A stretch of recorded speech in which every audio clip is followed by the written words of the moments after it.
It's good to be back after an open week, which we desperately needed. Our guys got some rest. We went back to spring practice and worked on drills and fundamentals because we're not the football team that we have the capability of being at this point. You never are, so we wanted to go back and do a lot of things after self-scouting that we thought we need to improve on. We needed to get some guys healthy, get their legs back. We've got a few guys back that did not play in the last game. That's encouraging. Getting close to the midway point after this game, and hopefully we can shake the injury bug and be a little bit more on the lucky side of that part in the next half of the season. But we did work hard last week with very physical practices, worked on depth, put a few new things in on offense and defense that we thought might help as we get into the second half of the season, and excited about where we are again on our injury status. Going back to the Miami game a little bit, that was a big win for us, a big win for our program. I think we built some confidence, but we really didn't play that much better than we did in the games that we lost. We just didn't turn the ball over. That was the whole key. We played hard in every game. We played smart in most every game. We just turned the ball over and missed a few tackles. Now, we did miss tackles in the Miami game. That's probably the most athletic team that will play.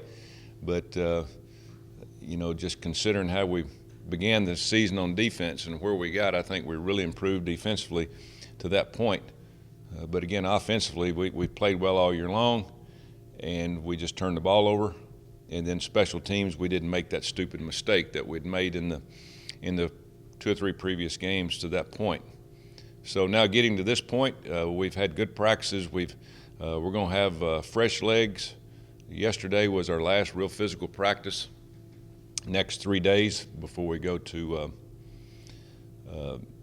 Provo, Utah, we will have a lot of walkthroughs, a lot of film. We've got to get everybody ready to go, not just for this game, but try to keep them as fresh as we can going into the next 6 conference games after this. BYU is a team I'm very familiar with. I've coached against them before, coached against them in Provo. It's kind of funny, Lavelle Edwards really started the passing game in college football years ago, and they haven't changed much. They're doing the same things.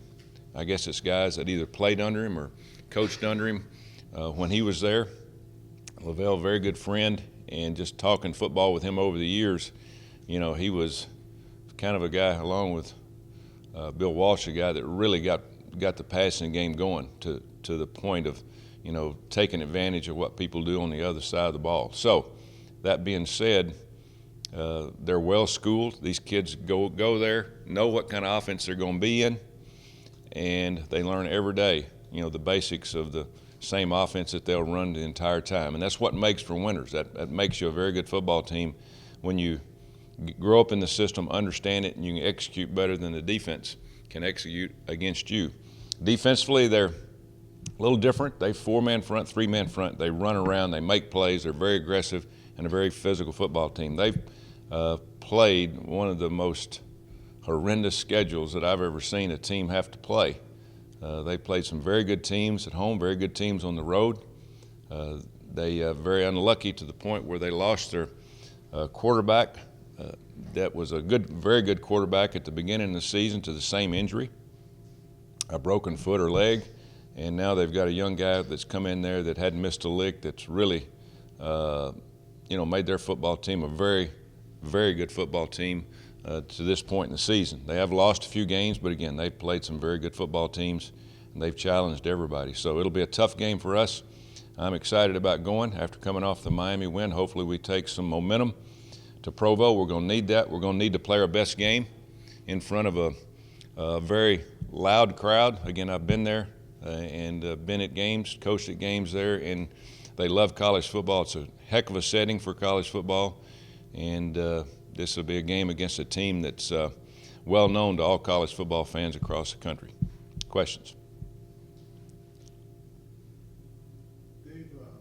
You've had some time off compared to them.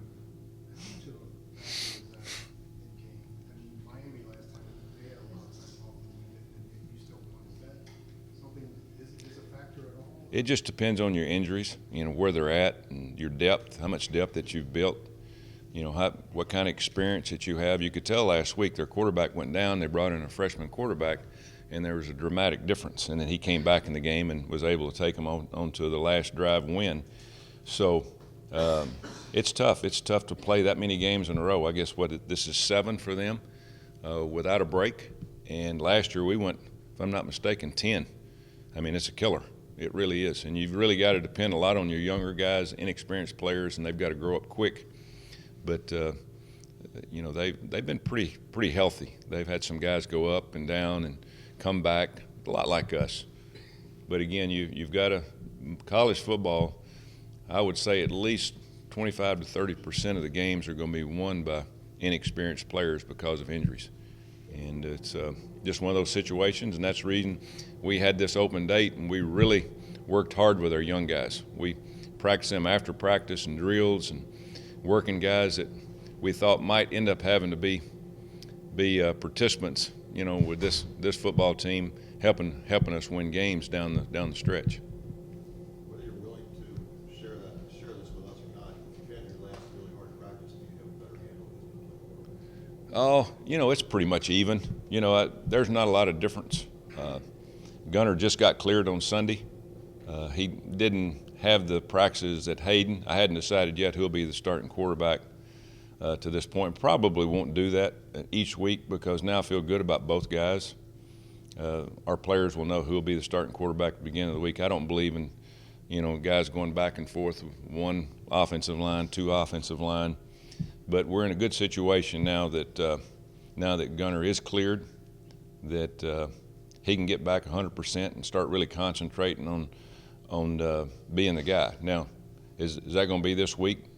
There's really no reason to say, because you can really evaluate quarterbacks on a lot of things: their leadership, their film study, what they put into a game, and that'll go all into the decision of either one of these guys being the starter, because they're so close.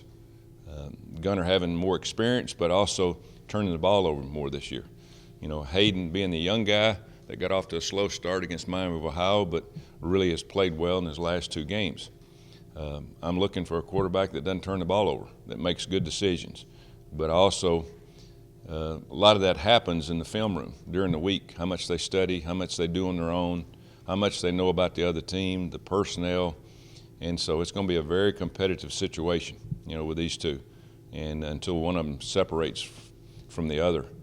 Gunner has not had the opportunity to compete against Hayden for 3 weeks, just the simple fact he hadn't been cleared to go. And so now, as he's getting closer to 100%, he's taken 2 unbelievable shots in 2 games in a row. We wanted to make sure he's 100%. He is 100% healthy now. Knowing that that's in the back of his mind, he's got to shake that off in terms of making sure he makes the right decisions on the field, because those type of hits are going to come. They might not be the type of hit that he got, but he's going to get hit. And so we want to make sure that the situation's right when we get him back in the game. And it could be the starting drive of this game. But we'll evaluate them for the rest of the week and how much film study they do. And Darren Henshaw and Eddie Grand will evaluate, their performance in terms of tests that they take, film study, the performance on the practice field. We won't have contact, but we'll still run plays, throw the football, and guys will have to make decisions once we put a defense on the other side. And are they making the right decision after the ball snapped? Or are they not making the right decision? So it's a good situation. You never really want a quarterback controversy, but this has kind of come out of the shadows. It's not something that we planned, but it is what it is. And I think now we're in pretty good shape, knowing we've got 2 guys that we feel good about taking this football team to the next level. So are you saying you might use a different guy every week, or is that something you really want to? Well, unless one of them distinguishes themselves from the other, they will practice as whoever's number 1 will start at the beginning of the week and be the number 1 quarterback. Now, if somebody goes in and does much better, Gunner's a guy that we know what he can do. We know how he can handle a team. Again, the problem is, we've all got memories of 4 or 5 interceptions in the Temple game, and in the touchdown, for 7 points in the Memphis game. We can't do that. And Hayden has not done that to this point. And but we want each one of them to make each other better, simply by being competitive and encouraging each other to help this football team win games. How much is going to help having Mike Booth back? Oh, well, it's hard to play three running backs. It really is, to get in kind of a rhythm. But with a running back like Mike that's fresh, his legs are fresh, I mean, he looks totally different out on the field than the other guys because they've had to carry the load. So to this point now, we're going to need three running backs, and one of them's going to get beat up a little bit, and we'll end up playing two running backs a game. But Mike he's good with our screen passes, open field running, extra yardage, yards after contact, protecting the football, all those things he does right. So we're excited about him being back. He brings us to another level just for the fact that we've got a running back that can do a lot of what the other guys can do, but maybe a little bit more in some situations. Is he more of a breakaway threat than the others? Yeah, he's not going to outrun a lot of people, but he does break tackles. And Tion is, I think everybody in here will agree, how much better he's gotten this year. So I don't think there's a lot of difference. I think now it's just Mike's not as sore, beat up. He hadn't had to carry the ball. He's just been getting his leg right, and he's 100%. And so I'm anxious to see what he can do. What's the best and worst part of having 15 days off in the middle of the season? Well, I would probably say, the speed of the game. You got to get back into, a routine, and then the speed of the game on the field. In practice, you don't see that type of speed of the game.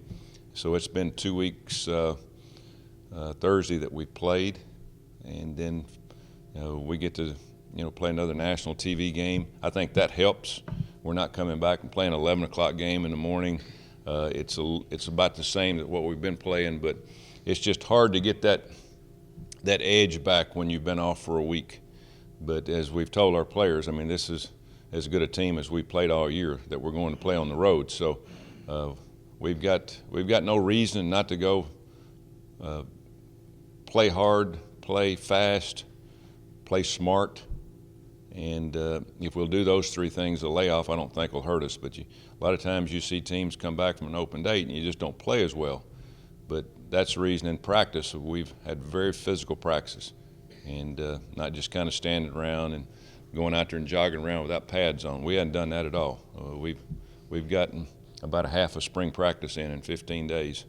And we've done our best to get our legs back and freshen them up a little bit, but it's hard to do that when you know you've got a lot to improve on, which we definitely have got a lot to improve on. Going out west, 2 hour time difference, what effect does that have on a football team, I think? Well, we've been playing around 8 o'clock anyway. Most of our games have been at night at 8 o'clock, and that's what it'll be here, 8 here, 6 out there. So that won't be any difference. The sea level doesn't bother many people. We're not playing in Denver or one of these places where it's mile high. I think it's 4,900 feet. But the weather's going to be about the same as what we've been practicing in here, 70 degrees. Going to get a little cooler at night, which we're used to here. So there shouldn't be any problem. It's just going on the road, playing in front of 70,000 people, and we haven't done that in a while. That's the crowd noise has been going to be different. We've worked on that. Worked on snap counts. We've done everything that it takes to do to get ready to play in a different type of atmosphere, because we got a lot of young guys that hadn't done this. It's been our road games have been Memphis, which was good, 45, close to 50,000. But this is a little different here. This is a few more people, and they get after it. And they've won the last couple in a row, and so they're feeling pretty good about themselves. Yeah, Steve I hated that. I saw that last night when I got home, and Steve and I have become very good friends last 20, 25 years. I've taken a lot from Steve. He's kind of been the godfather of college football in the last 25 years. He's done a lot for college football. He's different personality, different type of character. I'm surprised that he's getting out, because I thought he had 3 or 4 more years left, He's got a wonderful, wonderful wife in Jerry. She's at almost every practice. That's his life. Everybody says he plays golf. I can remember him telling me when he got out at the Redskins, he said, you know, everybody else is working and I'm looking for somebody to play golf with me. It ain't no fun playing by yourself. So he gets back in it at South Carolina and did a heck of a job. South Carolina had done almost nothing till he got there, and I think they had 4 10-win seasons in a row. The old boy can coach, heck of a football coach, and you know, son coaches with him there. So a little bit surprised, you know, at this point, this time of the year, this point in the season. I know they didn't have a good record going, but I've seen him do a lot of things in football, and you know, college football, we're going to miss him. He's a good guy, and now he'll probably be on the other side of the microphone with you guys analyzing what we do, and he'd be pretty good at it. Chris Moore, is he back this week? Chris Moore's ready to go. Yep. And because Holton and Moore missed last week or 2 weeks ago with injuries, will Frank Lowry continue to return kicks? We hadn't decided that. Frank's been working on returning kicks. Chris has been working on returning kicks. Chris is probably about 96, 97%. I'd say by Friday. You know, he just had an ankle sprain. When you have that during the season, you're never going to be 100%. You get off of it for a month, month and a half. But he's ready to go. Johnny's 90, 95%, gets better every day. He's been practicing, running routes. We're as close to what we were at the beginning of the season, except for the guys like Quiddy that's out, guys that have had surgery. So with Gunner back and those 2 guys back, and then Michael Boone being back, you know, we feel a lot better about our situation. Going into the Miami game, it was serious. We were really down to guys that Frank was having to play, no kickoff returner, having to play backup, and having to depend on a couple of guys that hadn't played much at wide receiver. And the guy that really stepped up for us, other than Shaq, and Shaq always plays well, and some of the other guys, Max Morrison has played unbelievable. I mean, he's been our guy this year. That's, you know, when the clutch is there, he stepped up and made the play, and along with Shaq and the other guys. But it's just been good to see Max play like he's played, and you know, he's had to play more reps because of guys with injuries, and he got a little beat up. I mean, he needed the rest, but he's 100% now, ready to go. Coach, I wanted to follow up one more on the quarterbacks. With Gunner, there was so much expectation at the start of the year. Great season, maybe be Heisman dark horse that kind of thing.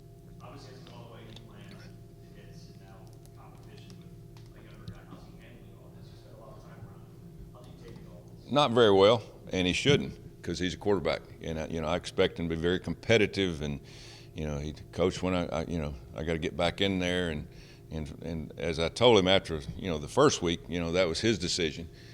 Second one, it was mine, and we were going to make sure his health was there. So he was kind of sidelined for 2 weeks. Didn't get to throw much. Didn't get to do much of anything, not knowing, you know, what was going to happen in the future. And then, of course, now he's back. Just discounting what Hayden has done and the point where he's gotten us to. He's fighting. I mean, he's that type of person, and he wants that shot. He wants to get in there at any time, whether it's a backup, whether it's a starter. He wants to prove that those turnovers, you know, he's past that, and that's what I talked to him about. You know, the throwing and all those things, that's Eddie Grant. The turnovers, that goes in my category as head coach, because you can't win turning the ball over, throwing it to somebody else. Looking at receivers, you got to look them off. You got to do a better job of acting as a quarterback. And so he's worked on all those things. He understands it, and he's very competitive. He wants to be the starter this week, and he's working very hard to be the starter. So we'll see what happens as we go through the next few days.